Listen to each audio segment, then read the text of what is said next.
Hello everyone, my name is Rosie and welcome back to Rosie's Rapid Record Reviews. Yeah, let's get right into this one.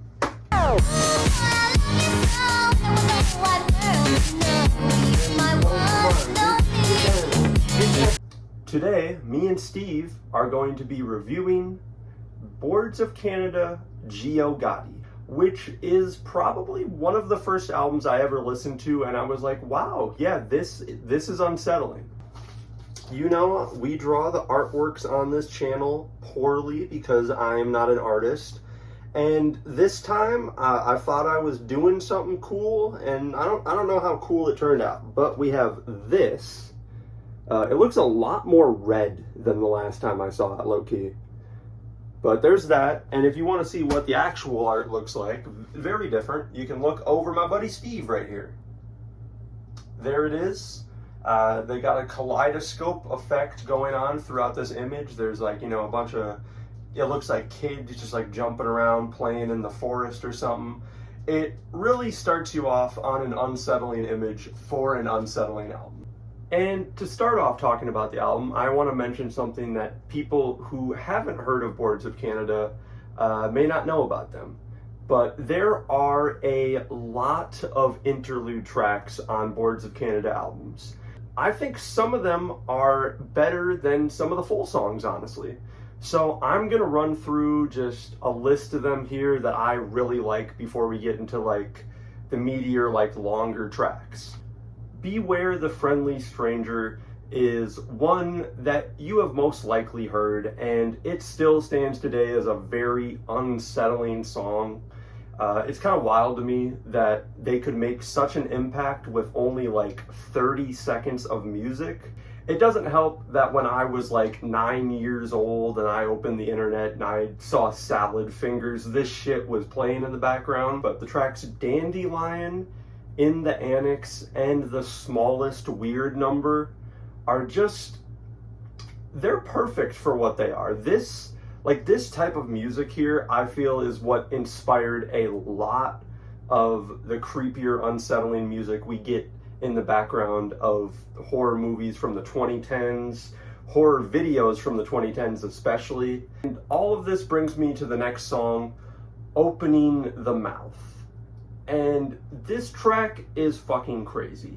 It's 1 minute and it feels like it probably goes on for an eternity just because of how weird and like uncomfortable this sound that they're repeating is and looping.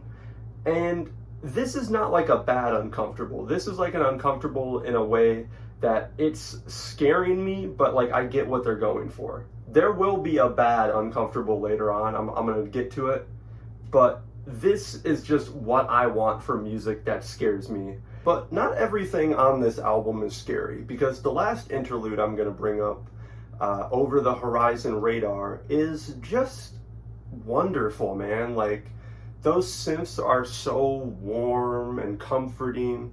It feels like somebody just wrapped like a big blanket over you in the middle of wintertime. I do want to mention that I don't listen to the last 4 songs on this album. I just don't.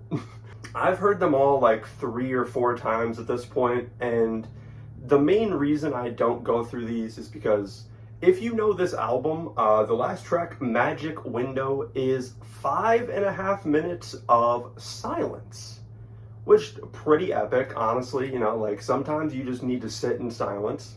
Earlier when I said there's an uncomfortable song on here I don't like listening to, I was referring to You Could Feel the Sky, which just has this sound where it feels like somebody's wrapping their hands around a balloon and just doing this repeatedly. And I despise it, honestly. Like, I love Boards of Canada. The beat under it sounds decent enough, but anytime I hear that sound, it's like grating on the ears. Maybe it's just the melody in this song feeling very hopeful, especially when it really comes up and it feels like there's kind of a string part, the way these synths are toned. Just this, I gotta play the part. I cannot sing this shit. I'm sorry, y'all. I'm not FL Studio or Logic, you know what I mean? What up, y'all? It's Editor Rosie here to just talk about Dawn Chorus, because in the video I didn't do it very well. And I just wanted to say that this is my favorite song on the album. I absolutely love this like winding sound that goes throughout the whole track. Like, I don't even know if it's a synth or what it is. It gets like, it gets very distorted in a way, and that can make it creepy at times, but for me, it's more so just kind of a comfortable song that fits in very well after all these creepier, unnerving tracks. You get that, you get this little kid in the background going, oh, every like couple seconds. It's a very cool song. And I like ending off there instead of balloon torture for 3 minutes. Music is Math is just classic Boards of Canada at this point.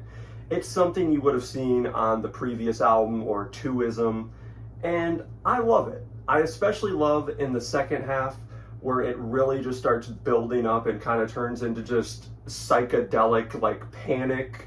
There's like these voices running around the mix, this like, and you're like, nobody knows what the fuck's going on anymore, and it's kind of awesome. Gyroscope is another great one. It's probably one of my favorite full songs in here, just because of that like hypnotizing, addictive ass drum loop that they put in here. The second this track starts, you hear it, and it engages you instantly. Like, there's no point where you're dropping off from this track just because that just the flow of it is fucking sick. Like, I gotta be honest, I love this song based off that. Hey, so apparently I just can't talk about music because the part for Julie and Candy and 1969 are also pretty bad. So I just wanted to say on the topic of at least Julie and Candy that this song is incredible. I think it starts off with like the creepiest part of the song with this really distorted and like old sounding synth that's all cut up.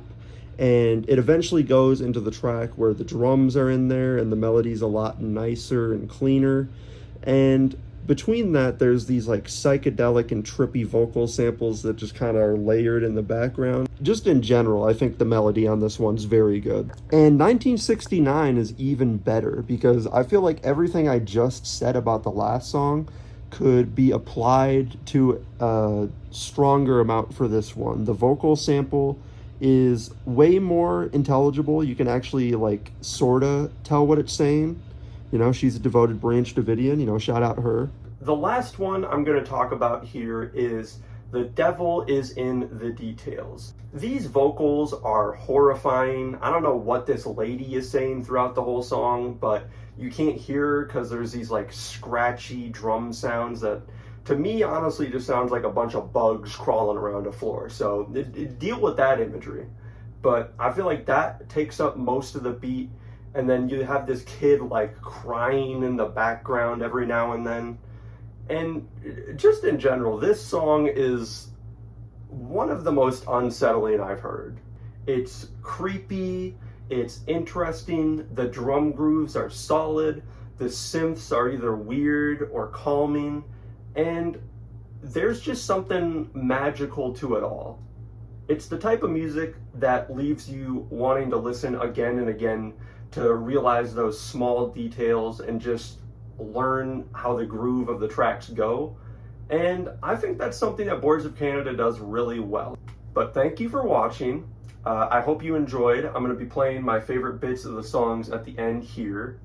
And I'll see you all in the next one. RRRR.